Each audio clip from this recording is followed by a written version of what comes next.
reçois pour ce nouveau Facebook Live. Le dernier que nous avons eu date d'il y a maintenant 4 mois, ou un peu plus même, non 4 mois exactement. C'était un Facebook Live un peu particulier, le dernier, puisqu'il était très marqué par évidemment l'épidémie du Covid. Il y avait beaucoup de questions que vous avez posées sur cette épidémie. On a répondu à ça, on a répondu évidemment aussi aux conséquences du Covid, à la fois sur la santé publique et sur la santé de chacun, mais également sur les entreprises et sur l'emploi. On ne doit jamais oublier qu'il y aura des conséquences indirectes en matière d'emploi. Bon, le Facebook Live d'aujourd'hui est un peu différent, bien sûr, parce que d'abord, il s'est passé des choses depuis. Je ne doute pas qu'on va quand même continuer à parler du Covid, des masques, des gestes barrières, de toutes les mesures qu'il faut prendre. Mais c'est vrai qu'il s'est passé un certain nombre d'événements. Le premier, je suis quand même obligé d'en parler, ce sont des élections municipales, avec une faible participation. Tout ça doit être évidemment reconnu, avec aussi un résultat qui a été un résultat probant pour la municipalité sortante, puisque au total, on arrive presque à 65% au second tour, plus de 42% au premier tour. Mais, comment dire, mon constat n'est pas de me féliciter ou n'est pas de considérer que finalement nous sommes les meilleurs ou bien que tout ça doit nous rassurer. Mon constat, c'est de dire que c'est plutôt un encouragement. Voilà. Je pense que les élections municipales, c'est un grand signe que vous m'avez à la charge importante, mais en même temps aussi très éclairante, de président de la métropole. Sur quoi nous allons débuter la conversation? D'une certaine façon, elle sera pas forcément très différente de notre dernier Facebook Live. Donc, on va reparler du Covid et du masque. Je voudrais parler aussi d'autres éléments. Et puis, nous aurons, et ce sera la première dans la communauté, dans l'histoire de la métropole, nous aurons un Facebook Live mercredi prochain, à la même heure, métropolitain. Donc, ce sera le premier Facebook Live métropolitain. Et là, vous savez, les questions ne sont pas forcément les mêmes. Elles se recoupent, bien entendu. Mais la métropole, c'est les grands projets. C'est-à-dire, est-ce qu'il faut davantage de tramways? Est-ce qu'il faut davantage de pistes cyclables? Comment on fait pour assurer une transition écologique à l'échelle d'une métropole? Comment on fait pour avoir davantage d'habitat, mais en même temps sans perturber les équilibres et la nature en ville, qui est la priorité aujourd'hui de la nouvelle équipe de la métropole? Donc, c'est des questions tout à fait différentes. La question énergétique va être tout à fait essentielle aussi à la métropole. Donc, vraiment, je vous invite à me rejoindre mercredi prochain avec toutes ces questions sur l'ensemble des 28 communes et sur l'entité métropolitaine. Alors, pour nous, commençons peut-être par la rentrée, puisque c'est le sujet d'actualité. La rentrée était inquiétante. En tout cas, elle nous a beaucoup interrogés. Dans quelles conditions allons-nous pouvoir assumer une rentrée avec toujours cette peur et avec cette crainte évidemment d'une épidémie? On a en fait appliqué strictement les mesures qui sont celles qui ont été édictées par le ministère de l'Éducation nationale. Il y a eu des protocoles très précis et donc on édicte, on met en œuvre les mesures qui ont été préconisées par le ministère de l'Éducation nationale. Aujourd'hui, nous sommes mercredi, donc c'est un peu difficile de dresser un premier bilan, mais globalement, les choses se sont plutôt bien passées. J'ai eu plusieurs réunions avec Madame la préfète de Gironde, avec Monsieur le directeur académique, avec mes collègues maires, et tous, nous avons essayé de faire en sorte que cette rentrée soit plutôt une rentrée sous le signe de l'optimisme et d'une détermination, plutôt que sur celui du défaitisme et d'un pessimisme qui empêcherait nos enfants de pouvoir être bien éduqués. Je crois que c'est quelque chose que nous pouvons partager. Quelles sont les questions que vous me posez? Il y a une question qui revient à plusieurs reprises. J'ai pas forcément les noms là. Je crois qu'il y a Vincent, Johan, Aurélia, Guillaume et sans doute d'autres qui me posent cette question. Alors, monsieur le maire, qu'est-ce qu'on fait de la semaine de 4 jours et demi? Est-ce qu'on revient à la semaine de 4 jours ou pas? D'abord, je voudrais répondre à Vincent, Johan, Aurélie et Guillaume que la décision de faire une semaine de 4 jours et demi n'a pas été une décision improvisée. C'était une décision qui a été adoptée après une concertation très importante et après un vote. Voilà. Nous sommes une des rares communes où les parents d'élèves ont voté, et ce vote a donné à, j'ai oublié un peu, mais je crois que c'est 63%, un vote favorable pour une semaine de 4 jours et demi. Pourquoi? Pour une raison simple, c'est que c'est l'intérêt des enfants. Pour aujourd'hui, il n'y a aucune démonstration contraire. Et d'ailleurs, je vous rappelle que le principe même de l'éducation nationale, le principe même de l'éducation nationale sous ce gouvernement, comme sous les autres gouvernements, qu'ils soient de gauche ou de droite, on voit bien que là, il y a un consensus, c'est la semaine de 4 jours et demi. Et par dérogation, c'est une semaine de 4 jours. Et pourquoi y a-t-il un consensus sur la semaine de 4 jours et demi? Parce que tous ceux qui se sont penchés sur cette difficile question ont dit, mais l'intérêt de nos enfants, l'école, c'est d'abord l'intérêt des enfants. L'intérêt de nos enfants, c'est quoi? C'est 4 jours et demi, parce que ça permet de meilleurs rythmes, et que d'ailleurs, dans la plupart des autres pays, c'est également 4 jours et demi. Donc pour l'instant, nous en sommes là, avec 4 jours et demi. Moi, j'ai beaucoup de parents qui me disent, monsieur le maire, c'est bien. Voilà. C'est d'abord, il y a une stabilité, on ne veut pas changer tous les ans de système. C'est vrai qu'il y a un certain nombre d'enseignants qui aujourd'hui trouvent que c'est pas la bonne solution, mais je peux les entendre et les comprendre.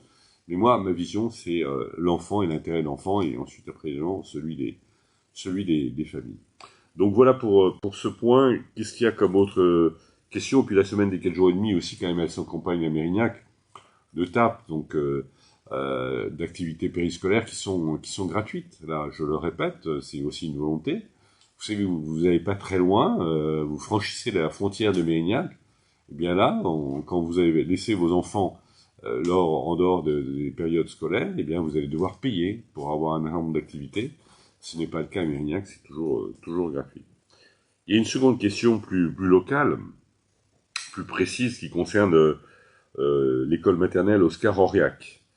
Et on me dit qu'il y a un problème de place sur le parking, oui, c'est vrai, et que il faudrait privilégier les déplacements à vélo et sécuriser un Pacha sur la route face à l'allée Michel-Ange. Bon, là d'abord, je voudrais dire quelque chose. Je partage ce qu'a dit Marie-Cécile. Voilà. Oscar Auriac demande de notre part beaucoup d'attention. Vous savez que on arrive à un fin de cycle des équipements, pas uniquement scolaires, mais un fin de cycle de tous les équipements de la ville qui ont leur âge. Voilà, la plupart ont 40 ans ou plus. Voilà, tout le monde vieillit, y compris les équipements, y compris les écoles. Et donc il faut aujourd'hui, et on s'y est engagé depuis maintenant un mandat, rénover. Et donc il y a des opérations de rénovation qui vont être très fortes, à peu près partout, à Berthelot bien sûr, à Chemalon bien entendu, et à Oscar Auriac, et aussi il y aura des travaux qui seront effectués. Sur le plan de la desserte, tout ce qui peut favoriser le vélo, nous sommes favorables. Voilà. Donc il y aura d'abord aujourd'hui un meilleur alignement de vélos, une meilleure desserte en vélo de tout le quartier de Chemalon, donc ça favorisera également cette desserte de l'école. En tout cas, je partage tout à fait votre avis. Il faut absolument que Oscar Auriac, qui parfois se sent un peu délaissé, puisse être considéré comme aussi central, quel que soit son lieu. Et donc pour l'école Oscar Auriac, oui, je regarde un peu, je réfléchis. En fait, on n'en est pas uniquement au mot. On a un schéma des équipements scolaires qu'on a adopté il y a quelques années maintenant.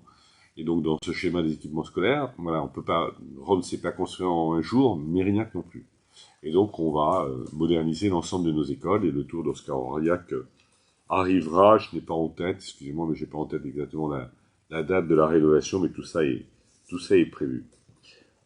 Si maintenant, on attaque un autre sujet qui est le sujet des masques, il y a eu beaucoup de questions posées, sur les masques, notamment par Mika, par Annie et par d'autres. Mika a une réflexion qui est assez fréquente, c'est les masques ne sont pas obligatoires dans les écoles pour les enfants, qu'est-ce qui protège les adultes? Si j'ai bien compris la question de Mika. Mais je voudrais dire à Mika que je ne connais pas, je ne sais pas si c'est un homme ou une femme, une fille ou un garçon, je voudrais dire à Mika que il est peut-être médecin, moi je ne le suis pas. Voilà. Et sans doute lui-même ne l'est pas. Bon. Et donc comme ni lui ni moi, vraisemblablement, ne sommes médecins, ma doctrine, c'est de faire confiance à ceux qui travaillent tous les jours. Et aujourd'hui, en France et dans le monde, hein, ne soyons pas franco-français, il y a en France et dans le monde des équipes entières de médecins ou de chercheurs qui travaillent sur la question de la pandémie et sur les moyens de lutter contre elle. Et qu'est-ce qu'ils nous disent? Ils savent quand même mieux peut-être que moi, peut-être pas que vous, mais en tout cas que moi c'est certain. Ils savent mieux ce qu'il faut faire ou pas faire. Bon, avec parfois, je le reconnais, des incertitudes. C'est vrai. Mais voilà, même ceux qui savent ont des incertitudes. Mais c'est un fait nouveau. Et dans ce qu'ils nous disent, c'est que les enfants de moins de 11 ans sont très peu exposés à la contamination. Il y a très peu de porteurs de cas parmi les enfants de moins de 11 ans. Et qu'en plus, leur charge virale, leur faculté de contamination est extrêmement faible. Donc, s'inquiéter pour les adultes qui travaillent avec les enfants, c'est pas vraiment le sujet, quoi. On sait en tout cas que statistiquement, il n'y a pas d'éléments du tout. Vous savez qu'à un moment donné, on a eu peur qu'il y ait une sorte de sous-Covid pour les enfants. Tout ça s'est avéré totalement inexact. Donc aujourd'hui, n'ayons pas peur là où on peut avoir confiance. Voilà. Ayons peur pour des cas où il y a des craintes plus importantes. Les craintes les plus importantes, c'est pour les adultes. Et plus vous vieillissez, plus vous êtes exposé. Alors c'est pour ça qu'avec Madame la Préfète, on a pris une décision importante, c'est que tout autour de l'école, eh bien dans une zone de 50 mètres, au moment de l'entrée et de la sortie, mais je crois que c'est même généralisé à toute la journée maintenant, toutes les personnes qui iront autour d'une école devront être porteurs de masque. N'apportons pas le virus simplement parce qu'on contamine une personne, parce que on ne fait pas suffisamment attention, parce qu'on ne respecte pas les gestes barrières. Il n'y a pas que les masques, il y a aussi les gestes barrières. Et donc c'est aujourd'hui une décision préfectorale. Moi, je voulais la prendre à l'échelle de Mérignac, mais après discussion avec Madame la Préfète, on en a fait une décision préfectorale, c'est-à-dire qui s'applique à tout le département. Aujourd'hui, c'est non seulement l'agglomération, mais c'est tout le département. Quand vous allez à l'école, près d'une école, vous mettez un masque. Voilà. Et je crois que ça ne se discute pas. Et sinon, je le dis très franchement, autant cette première semaine, nous avons été plutôt pédagogiques, autant à partir de la semaine prochaine, nous serons répressifs. Voilà.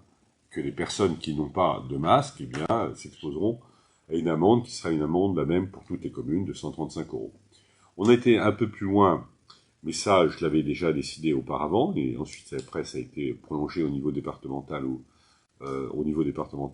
sur les marchés. Je sais que beaucoup de gens râlent, voilà. Je connais même des commerçants qui sont agressifs.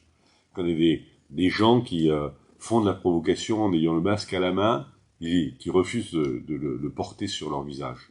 Et bien, ça, c'est terminé. Voilà. Là, autant la première semaine, on peut être pédagogue, autant la deuxième semaine, ça ne se discute pas. On n'a pas le droit de distribuer la maladie. On n'a pas le droit de disséminer le virus. Il faut donc que dès samedi prochain, sur le marché, les gens portent leur masque, et sinon, il y aura des amendes, il y aura la police municipale qui sera présente, il y aura des amendes. Ça, c'est pour votre santé. Je suis un peu étonné parfois. On a parfois l'impression que on fait ça pour nous, ou pour embêter le monde, si vous me permettez l'expression. Enfin, franchement, on n'a aucun intérêt. Vous savez, pour une mairie, et pour un maire et pour ses élus, c'est une grande responsabilité, c'est beaucoup de contraintes pour notre personnel aussi. Donc on le fait pas pour nous, on le fait pour vous. Voilà, pour votre santé. On tient à ce que vous ne soyez pas exposé à un cas de coronavirus. Est-ce que j'ai répondu à toutes ces questions? Est-ce qu'il y en a d'autres? Le masque oui, dans les écoles, je l'ai dit tout à l'heure, il y a le protocole sanitaire qui s'applique avec les gestes barrières, en particulier évidemment le lavage de mains. Ah, vous savez, je ne sais pas si vous avez lu un peu la presse, en Australie, on est en hiver. Et c'est intéressant parce que on voit qu'en hiver, le virus n'a pas disparu. Il n'a pas disparu en été. Vous vous rappelez aussi toutes les discussions en disant finalement, à partir d'une certaine température, c'était terminé. Non, il a résisté à l'été, et on sait, avec l'Australie qui est en période hivernale, qu'il résiste à l'hiver. Mais ce qu'on voit très bien en Australie, c'est qu'il y a beaucoup moins de cas de grippe, de rhume ou d'autres infections, parce que les gens se lavent les mains. Voilà. Et donc ça, vraiment, c'est un acquis très important de se laver les mains pour non seulement le coronavirus, mais également pour d'autres types d'infections. Alors, qu'est-ce qu'il y a comme autre là? Il y a Thomas, Eric, Aaron et d'autres qui me posent une question qui est évidemment importante sur les moustiques. Bon. Oui, les moustiques nous gâchent la vie, gâchent votre vie, mais gâchent la mienne aussi, gâchent la vie de tout le monde. Est-ce que c'est purement amérinac? Bien sûr que non. Bon. Est-ce que c'est uniquement dans la métropole? Certainement pas davantage. Le moustique est, on en avait déjà parlé lors d'un Facebook, c'est un phénomène de la mondialisation. Le moustique, il nous vient, en tout cas le moustique tic nous vient d'Asie depuis maintenant quelques dizaines d'années. C'est pas un phénomène récent, mais avec un moustique extrêmement agressif, vorace et qui se démultiplie très rapidement. Voilà. Donc on a un phénomène avec le moustique tigre qui est porteur, qui est vecteur de maladies, et puis avec le moustique ordinaire qui lui ne vous transmet pas des maladies comme la dengue ou d'autres, mais qui vous perturbe, qui nous casse les pieds, si je vous permettez là aussi l'expression. Il faut répondre. Bon, alors la réponse, en fait, on l'a pas. C'est-à-dire que pour le moustique tigre, si on voit une grande présence de moustiques tigres, là on sait, c'est l'agence régionale de la santé qui s'en occupe, qui a les produits qu'il faut, et l'agence régionale fait une opération de traitement pour détruire ce qu'on appelle les gîtes larvaires. On en a eu une cette nuit, dans la nuit de mardi à mercredi, non loin de Caperon, du côté de la rue Jean Giono, une opération qui a été conduite et qui a permis d'éradiquer un certain nombre de gîtes larvaires de moustiques tigres. Dans ces cas-là, vous êtes prévenus. Hein, je pense que chacun, ou du moins je l'espère, chacun des habitants concernés là, de ce quartier, vous voyez, du côté de Suire, l'avenue du Château d'Eau, etc., on doit être prévenu parce que, évidemment, le produit qui est distribué, le produit qui est réparti est un produit très agressif. Par exemple, si vous avez des animaux, il vaut mieux pas qu'ils sortent à ce moment-là, et vous-même, il vaut mieux pas sortir là, à ce moment-là. Donc voilà, on peut arriver à traiter le moustique tigre. Le moustique ordinaire, il n'y a qu'une seule solution, c'est vous et moi. Le moustique ordinaire, la guerre, c'est une guerre de tout le monde. Voilà. C'est pas l'Amérique qui va trouver la solution, ça peut être vous qui la trouviez, mais c'est nous ensemble. Parce que la seule solution, c'est la prévention. Il n'y en a pas d'autre. Et la prévention, ça veut dire quoi? Ça veut dire tout simplement que dans un petit endroit, là, vous avez une coupelle d'eau, vous pensez l'avoir vidée, et pourtant il reste de l'eau. Et dès l'instant qu'il reste de l'eau, eh bien vous avez une ponte de moustiques, je crois avoir le chiffre quelque part, ou en tout cas je l'ai oublié, mais le nombre de moustiques est tout à fait considérable. Je sais pas où j'ai mis ça, mais il y a un nombre de moustiques tout à fait important dès l'instant qu'on laisse même une seule coupelle d'eau. Le moustique est une espèce qui se reproduit énormément. Voilà. Donc la mairie peut vous accompagner, mais c'est pas nous qui allons aller vider toutes les surfaces d'eau dans vos propriétés, puisque 90% au fond des propriétés surmériennes sont des propriétés privées. Nous, dans nos équipements municipaux, nous le faisons. C'est-à-dire, systématiquement, on procède à des vérifications, on fait des traitements qui sont nécessaires, mais c'est chez vous. Vous savez, le moustique ne se déplace pas. Sur le moustique tigre, il se déplace de 100 mètres à peu près. C'est pas un grand voyageur. Il a peut-être été à un moment donné puisqu'il est venu d'Asie, mais on pense qu'il est venu d'Asie par avion, en fait. C'est-à-dire en rentrant dans des avions et ensuite après une dissémination à partir des aéroports et notamment de l'aéroport de Bruxelles.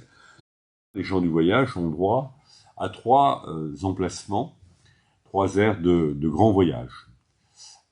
Et donc, si la métropole n'est pas en règle, ce qui est le cas aujourd'hui, alors la préfecture refuse de procéder à une expulsion immédiate, et nous avons vu les juges qui refusent eux-mêmes d'ordonner l'expulsion.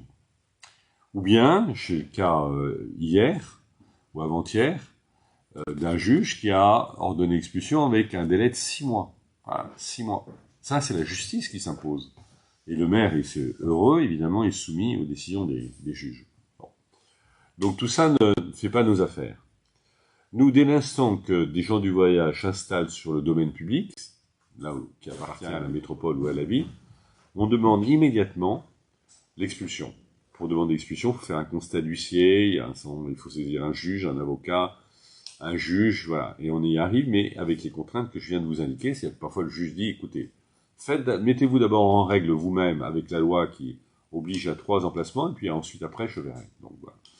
Bon, donc ça, si c'est dans le cadre d'un domaine public. Si c'est dans un domaine privé, il y a souvent des gens qui ne voient pas la différence, mais si c'est chez M. Dupont ou chez M. Durand, la ville ne peut rien faire. Parce que si M. Dupont ou M. Durand veut accueillir des gens du voyage, c'est son affaire. Sauf s'il y a des problèmes d'hygiène, et il y a souvent des problèmes d'hygiène. Donc là, au type de l'hygiène, la mairie peut un peu là. Mais je connais un endroit en particulier où le propriétaire s'accommode tout à fait d'avoir des gens du voyage sur son terrain. Alors, la solution, c'est quoi? La solution, et croyez-moi que depuis que je suis président de la métropole, je l'ai indiqué à plusieurs reprises, c'est qu'on en termine avec cette hypocrisie. Nous sommes des hypocrites en la matière. Voilà. Nous avons l'obligation d'avoir 3 emplacements. Pour l'instant, il y en a un à Bordeaux, sur ce qu'on appelle Tourville, c'est près du port de Bordeaux. Mais lui-même, c'est un emplacement qui pourrait ne pas durer, parce qu'il le terrain appartient au port de Bordeaux. On a un emplacement sur Mérignac, j'avais proposé dans le précédent mandat, qui est un emplacement sur Mérignac, mais il y a des discussions, parce qu'évidemment le propriétaire, quand il a vu que nous étions intéressés par l'acquisition de son terrain, a multiplié le prix par je ne sais combien. Mais on va faire une nouvelle proposition, je l'ai indiqué à Madame la Préfète, qui regarde ça avec beaucoup de vigilance, une nouvelle proposition sur Mérignac. Il nous faut un 3e emplacement. Voilà. Et le 3e emplacement, soit logique voudrait qu'il soit sur la rive droite, pour éviter que les longues files de caravanes traversent toute l'agglomération. Donc ça, c'est vraiment un objectif. Et d'ailleurs, demain matin, à la métropole, j'ai une réunion sur cette question-là, pour voir comment on fait avancer cette question en sortant de l'hypocrisie qui est la nôtre. Est-ce qu'il y a d'autres questions? Alors, oui, c'est ça, ouais. Oui, ça, c'est relié à ce que on parlait tout à l'heure. Arnaud me pose une question sur une piste cyclable entre Chemin-Lyon et Beutre. Oui, bien sûr, hein, on l'a toujours dit, mais voilà, là aussi, il faut parfois du temps, on peut pas tout faire. Et donc, on a aussi beaucoup augmenté, on a multiplié par 4 le nombre de pistes cyclables dans le dernier mandat. Donc voilà, on peut pas tout faire en même temps, mais maintenant, le temps est venu pour la liaison entre Chemin-Long et puis Beutre. Et donc, c'est prévu dans le courant de l'année 2021. Je peux pas vous dire exactement là, mais c'est bien prévu qu'il y ait ce prolongement de la piste cyclable. Et c'est une très bonne chose. Et il y aura d'autres pistes cyclables également sur Mérignac. Et notamment, il y a cette liaison auquel je tiens beaucoup entre Bordeaux-Centre et puis Mérignac-Centre, avec un passage à la place Montdésir qui ne soit pas aussi accidentogène qu'il n'est aujourd'hui. Alors, l'avenue de Bellevue, oui. Vous savez que on a une avenue de Bellevue, là aussi pas loin de Beutre, qui a été coupée par l'ancien maire de Saint-Jean-d'Illac, qui trouvait qu'il y avait trop de circulation, qui imputait cette circulation à la métropole, aux habitants de la métropole, et donc il a trouvé comme solution de couper. Voilà, donc évidemment, ça a créé quelques difficultés pour les usagers.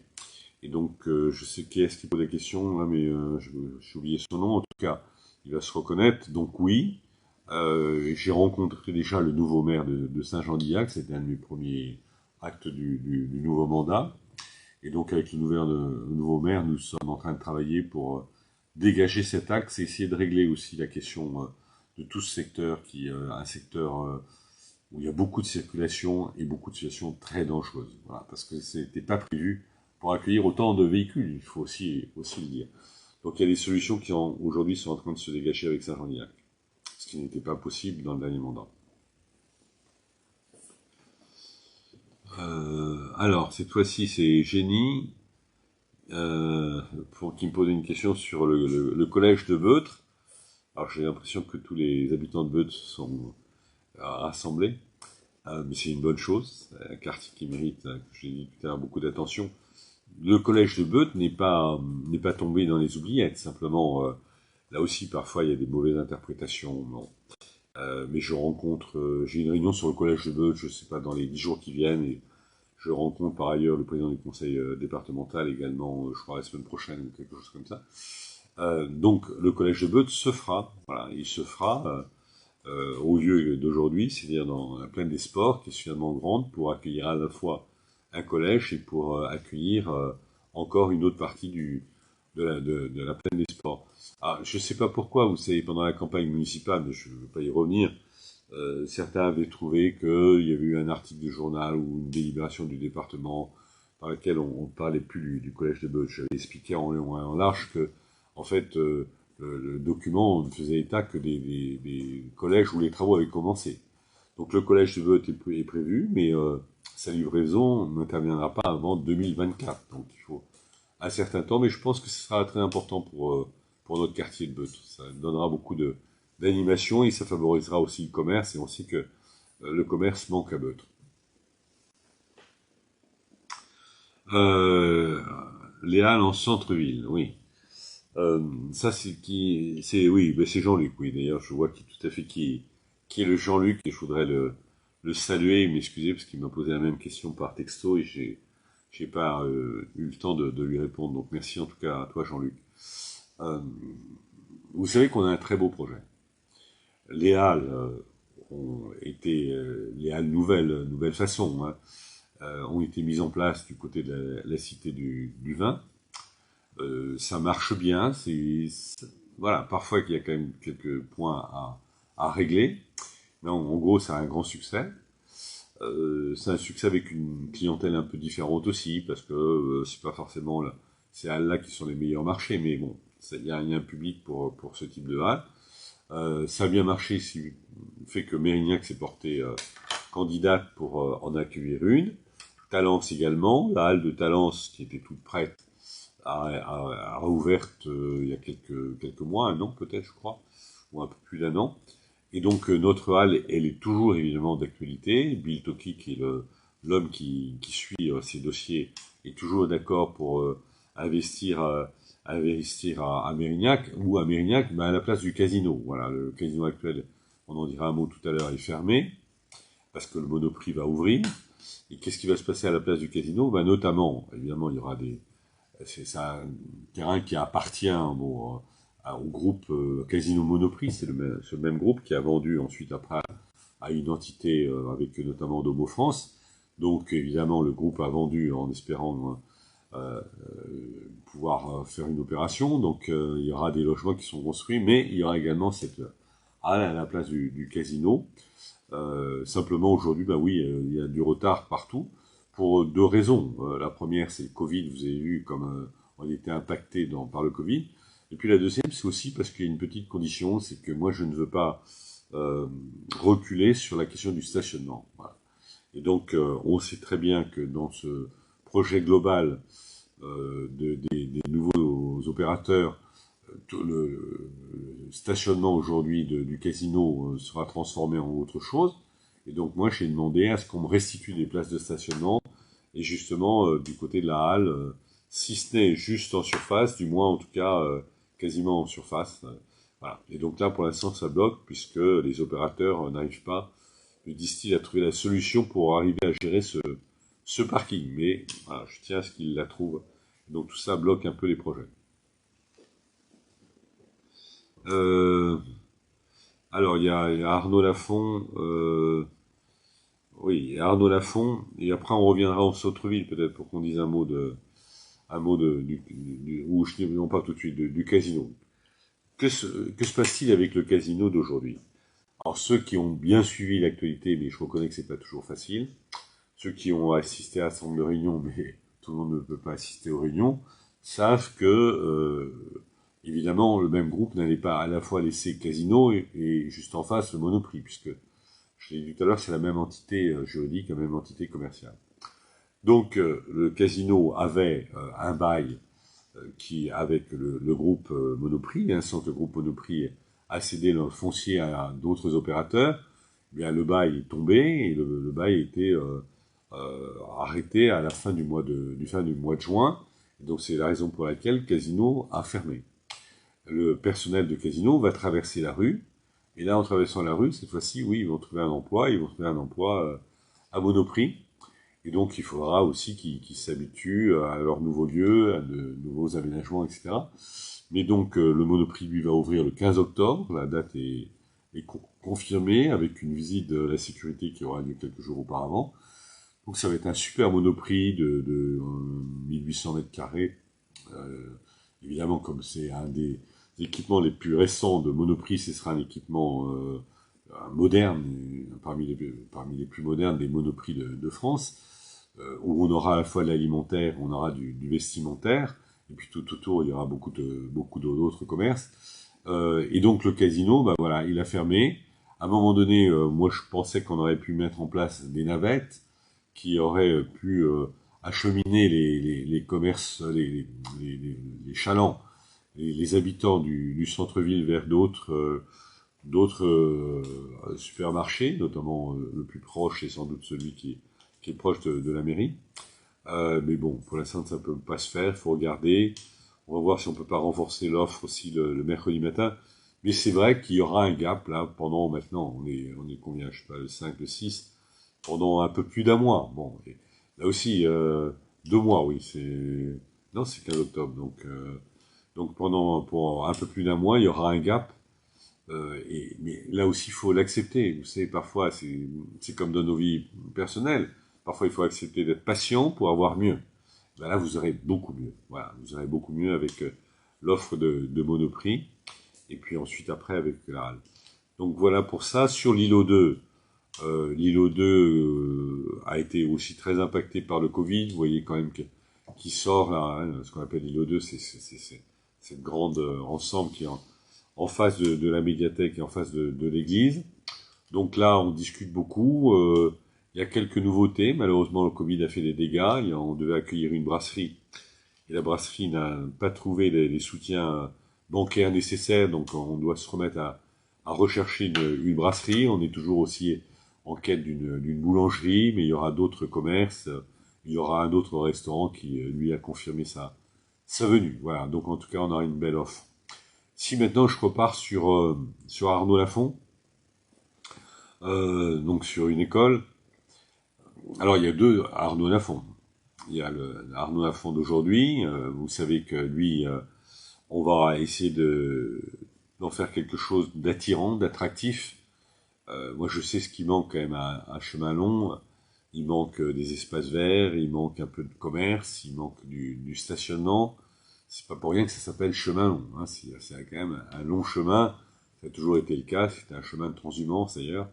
Et donc aujourd'hui, il faut qu'on redonne une identité à ce quartier, et notamment à ce centre du quartier de Chemin-Long. Donc moi, je souhaite que, à la place de l'école, euh, il fallait faire des travaux très importants à l'école. Bah voilà, je pense que plutôt que de faire ces travaux-là, il faut que mieux que l'école aille ailleurs. Ce qui améliorera la circulation, parce qu'aujourd'hui, évidemment, le soir et le matin, vous avez beaucoup de véhicules qui viennent pour amener ou pour ramener leurs enfants. Donc là, on aura un fonds pas encore défini, la programmation n'est pas encore actée, mais où il y aura, ce que je viens de vous dire, il y aura un peu de logement en plus, parce que c'est un moyen de financer les équipements publics, hein, ne nous cachons pas. Qu'est-ce qu'on préfère financer avec un peu plus de logement, ou bien est-ce qu'on préfère financer avec les impôts? Et puis, on manque, de toute façon, dans cette ville, on aura la question tout à l'heure, mais on manque encore de logement. Et j'expliquerai, mais c'était acquis maintenant, ma vision d'urbanisme sur Mérignac, mais je la reprendrai tout à l'heure. Et donc, on va faire quelque chose de super bien, je pense, en face du centre du CLAL de Chemin-Long, là, qui est bien sorti de terre. Et donc là, on va pouvoir vraiment aménager de beaux espaces. Et puis après, eh bien, on a eu l'opportunité. Oui, c'est ça un peu la vie d'un maire. C'est que tout d'un coup, il doit refaire une école, puis en même temps, ben, il y a un terrain qui est mis en vente, voilà, qui était mis en vente par ses propriétaires. Et qu'est-ce qu'on faisait? Eh bien, l'idée, c'est les propriétaires avaient contacté des promoteurs qui proposaient des sommes qui ne se refusent pas. Voilà. Hein. Eh bien, j'ai dit non. Voilà. Plutôt que d'avoir une densité encore plus importante là, j'ai dit non. Et plutôt que de soit un promoteur qui puisse construire d'une façon très dense et très haute comme ils savent faire, eh bien, nous avons, la ville a acheté le terrain à un prix moindre que ce auquel le propriétaire pouvait espérer. Et puis, on va donc faire une école avec des équipements, avec un gymnase qui sera accolé à l'école, avec des possibilités de stationnement dans un endroit moins embouteillé. On négocie avec la Poste. La Poste, évidemment, va laisser son bureau de poste en plein centre-ville, mais la Poste aujourd'hui a des besoins qui ont évolué. Et dans l'évolution de ces besoins, ils ont besoin de moins de place, de moins de foncier, et donc ils vont céder à la ville une partie. Ce que je souhaitais en fait dès 2014 quand je suis arrivé, une de mes premières actions, ça avait été d'écrire à la Poste en disant que quand même un maire rêvait d'autre chose que d'avoir des camions en centre-ville pour la Poste, même si évidemment ces camions sont nécessaires, mais ils peuvent aussi aller à d'autres endroits. Donc c'est finalement 6 ans plus tard, c'est ce qui va se passer. Et donc on va faire l'acquisition d'une partie des terrains de la Poste d'aujourd'hui. Et sur ces terrains, on fera ce que les technos appellent une forêt urbaine ou une mini-forêt urbaine. Soyons plus modestes, appelons ça un bois. Donc on aura un vrai bois en centre-ville sur, je crois, 1800, si j'ai bonne mémoire, 1800 mètres carrés à peu près en plein centre-ville. Et donc c'est ce qu'on appelle un îlot de fraîcheur. Bon. Puisqu'on sait que les enjeux climatiques de demain sont majeurs et qu'une des façons de combattre le réchauffement, le mieux c'est de l'éviter, le réchauffement. Hein, mais pour ça, il y a d'autres solutions. Mais pour aussi combattre le réchauffement qui existe, eh ben, le mieux c'est de créer des îlots de fraîcheur. Donc on va avoir un îlot de fraîcheur là. J'ai lu ce matin dans la presse que dans les écoles de Bordeaux, il y aura également des îlots de fraîcheur. Nous, c'est acté déjà. Et dans la plupart des écoles, on mettra demain des arbres, de la pelouse, dans toute la végétalisation. Et dans les écoles qui ne sont pas encore pourvues, aménagées, eh bien, on va également le faire. C'était dans les engagements que j'ai pris au moment des élections. Et donc, tous les engagements ont pour but d'être tenus. Alors, est-ce qu'il y a comme autre question? Je vois. Oui, mais ça, c'est. Il y avait Thomas qui me disait bonjour, mais après, je ne sais pas ce qu'il me disait d'autre. Euh, Attendez, je lis. Ah, il y a beaucoup de gens qui me disent bonjour, donc à mon tour, bonjour. Merci. Donc Thomas me confirme qu'on vous voit bien et qu'on vous entend bien. Voilà. Pourquoi avons-nous des nuisances sonores avec des avions militaires à Beutre? Bon, pas qu'à Beutre. Hein, pour l'instant, il y a des avions militaires effectivement. Pourquoi? Parce que vous savez, la société Dassault Aviation a conclu des accords commerciaux pour la vente des Rafales à différents pays, l'Égypte, le Qatar et d'autres, et l'Inde bientôt. Enfin, l'accord est déjà conclu.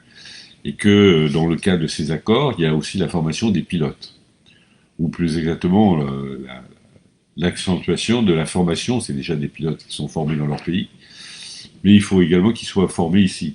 Et donc dans ce cadre-là, il y a des essais effectivement pour ces rafales.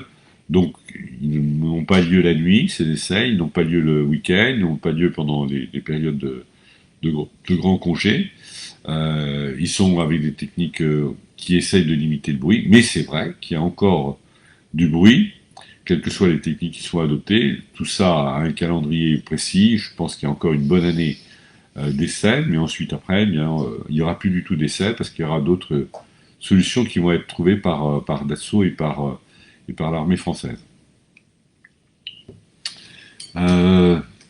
Alors, Philippe, la même conception concernant l'urbanisme, savoir construire la ville sur la ville et la zéro artificialisation des sols. Bon, Philippe, je ne sais pas exactement ce que ça veut dire, tous ces mots-là. Voilà. Construire la ville sur la ville, c'est un beau concept. Qu'est-ce que ça veut dire? Ça veut dire qu'on intensifie la densité, qu'on augmente la hauteur. Je ne sais pas si ça veut dire ça. Si ça veut dire ça, j'ai une position peut-être plus nuancée. Voilà. Moi, je pense que j'ai quand même l'expérience maintenant de la vision avec les habitants. Je suis très proche, enfin j'essaie en tout cas d'être proche des habitants. Je vois bien leurs réactions. Je crois qu'il faut se méfier. Si on propose aux habitants de faire ce qu'ils détestent dans certains quartiers de Bordeaux, la réaction va être la même qu'auparavant. C'est-à-dire, ça va être, les habitants vont dire non. Bon. Donc, il faut beaucoup de pédagogie avec les habitants, leur expliquer, parce que c'est quand même pas idiot, que si on construit en hauteur, on libère à l'horizontale, c'est pas idiot. Si on veut avoir davantage de verdure et de végétisation au sol, il vaut mieux construire en hauteur plutôt que de construire à l'horizontale. Mais tout ça, c'est toujours pareil, hein, c'est une des grandes règles de l'action publique. Tout ça doit se faire avec beaucoup d'équilibre. Voilà. Moi, je ne crois pas aux grandes doctrines de faire ceci, de faire cela. Donc, il faut avoir une ligne, mais cette ligne, elle doit toujours être très ajustée par rapport au quartier, par rapport aux habitants, par rapport aux époques. Voilà. Ne faisons pas comme si on était dans une sorte de dictature de l'intelligence. Voilà. Parce que l'intelligence, en fait, souvent, elle peut aussi faire beaucoup de bêtises. Et donc moi, je suis pour un travail très concerté avec les uns et les autres. Mais il faudra qu'on trouve des solutions pour héberger notre population, tout en ayant une métropole qui soit décarbonée. Je le dis, le jour même où j'ai été élu président de la métropole, je veux une métropole décarbonée, une métropole végétalisée. Et donc tout ça demande des choix très importants, et notamment de construire là où on doit construire, c'est-à-dire le long des grands axes de transport. Mais vous connaissez, c'est maintenant une rengaine que j'ai depuis plusieurs années. Construire pas n'importe où, pas n'importe comment. Qu'est-ce qu'il y a comme autre question? euh, Ah oui, c'est l'AMRI qui me signale qu'on manque de bornes électriques pour les voitures à Mérignac et si j'ai, oui, et notamment à Capéron, je crois, hein.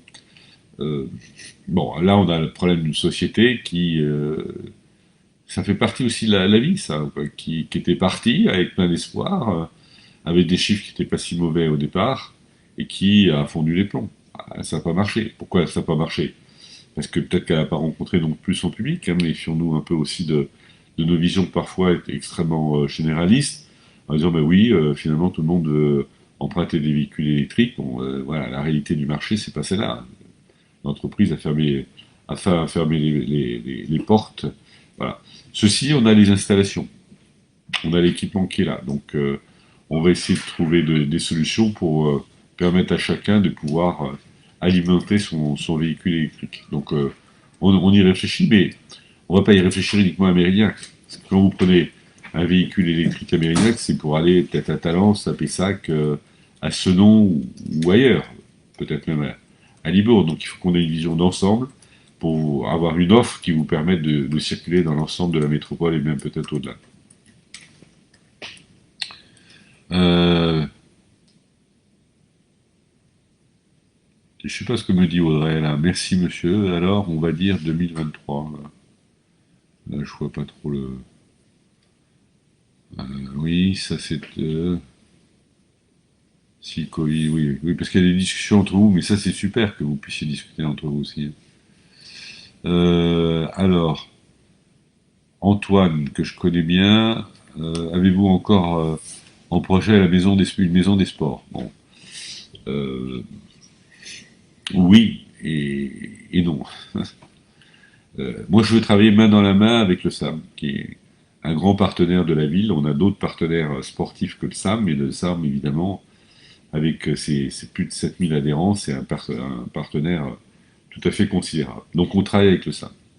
Le SAM, pendant des années, enfin, en tout cas, au moins 3 ans, 4 sans doute même, a souhaité avoir une maison du SAM. C'était un long feuilleton. On a même réservé une partie du foncier sur le site de Brest pour que le SAM installe sa maison. On a même financé, la ville a financé même des études pour là. Et puis finalement, le SAM aujourd'hui, parce que la conjoncture est différente, s'interroge pour connaître la pertinence d'une maison du SAM. Bon. Donc là, il faut que j'en reparle avec les dirigeants du SAM, je serai très à leur écoute. Mais si il n'y avait pas cette possibilité-là, juste un petit point, là ça va se mettre à sonner là. Si vous voulez pas entendre une alarme sonner dans le bureau, là, il faut que quelqu'un ait coupé l'alarme. Vous voyez, c'est ça le live. Et donc, si le SAM ne fait pas sa maison du SAM, je pense qu'on peut faire effectivement une maison des sports. On a l'emplacement et de faire de Brett une vraie cité des sports.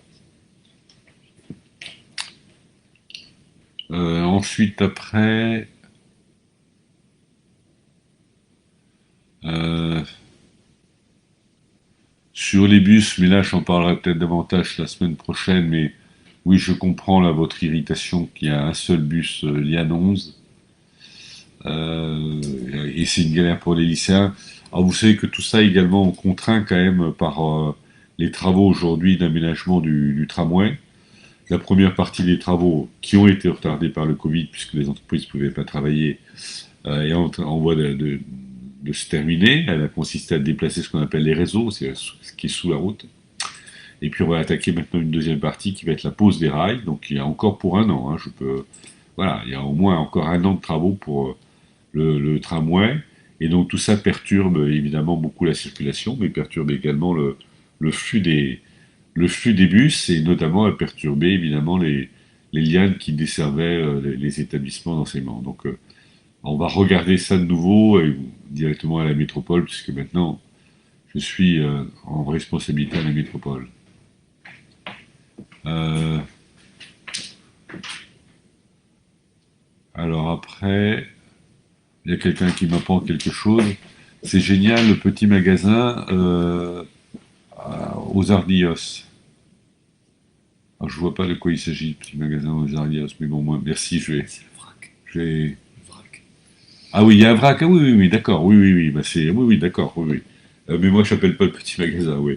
Oui, oui, bah, super que ça marche bien, c'est quelqu'un qui est très impliqué dans la ville de la commune, qui est même élu au conseil municipal, et donc qui a eu cette idée, avant même toute élection, de faire ce magasin. Ça, c'est typiquement ce qu'on doit faire, pas dans un lieu, mais à peu près dans toute la ville. Des magasins de recyclerie, voilà, on va essayer de les multiplier dans l'ensemble des quartiers. Euh, oui. Alors après, une autre question sur euh, le tiers-lieu à la place de Citroën, oui. Oui. Bon, alors sur le tiers-lieu à la place de Citroën, et ben d'ailleurs, ça a été une adresse possible pour le petit magasin dont vous parlez, à un moment donné, puis finalement, il y avait des conditions climatiques qui ne permettaient pas l'installation de ce magasin. Oui, ce tiers-lieu, c'est un beau lieu, mais il est provisoire. Voilà. Il appartient évidemment à Citroën qui l'a vendu à Faya pour faire ce que Faya souhaite faire. Et donc là, il y a notamment la maison du vélo qui s'y trouve. Mais pour la maison du vélo, bon, on a au chaud un lieu qui va être super, là, qui est la maison de la nature. Et là, on va signer l'acte d'ici à la fin de l'année. Et donc, on a une maison de la nature en plein centre-ville. Et donc là, on pourra accueillir non seulement la maison du vélo, mais beaucoup d'autres activités pédagogiques. Mais j'aime pas trop uniquement le mot pédagogique, je trouve que ça fait un peu universitaire tout ça. Des activités très concrètes, très quotidiennes, qui vont rendre service aux gens et qui vont aussi leur permettre de changer de comportement en matière de mobilité. Alors, peut-être qu'on va pouvoir s'arrêter ici. Je regarde quand même s'il y a d'autres questions. Non. Bon, je vous propose qu'on s'arrête ce soir. Excusez-nous pour ces différents incidents, mais vous voyez, parfois les liaisons Wi-Fi ne sont pas suffisantes. Et il y avait en fait beaucoup aussi de personnes qui sont connectées. Mais je vous invite à me retrouver dans un autre bureau, cette fois-ci, dans le bureau de président de la métropole, mercredi prochain à 19 heures, avec des questions qui seront peut-être d'une nature différente. On parlera certainement plus de la transition écologique, qui est un axe majeur, de la mobilité, avec toutes ses formes. Là, il y avait beaucoup de questions, mais la mobilité, on y réfléchit. Si, une trousse à outils qu'il nous faut pour la mobilité, donc il n'y a pas une solution, mais il y a des solutions. Et on parlera également, évidemment, du soutien aux entreprises de notre économie qu'il faut absolument fortifier dans cette période difficile si on veut éviter une catastrophe en matière d'emploi. Je vous souhaite une bonne soirée. Bien à vous. Merci.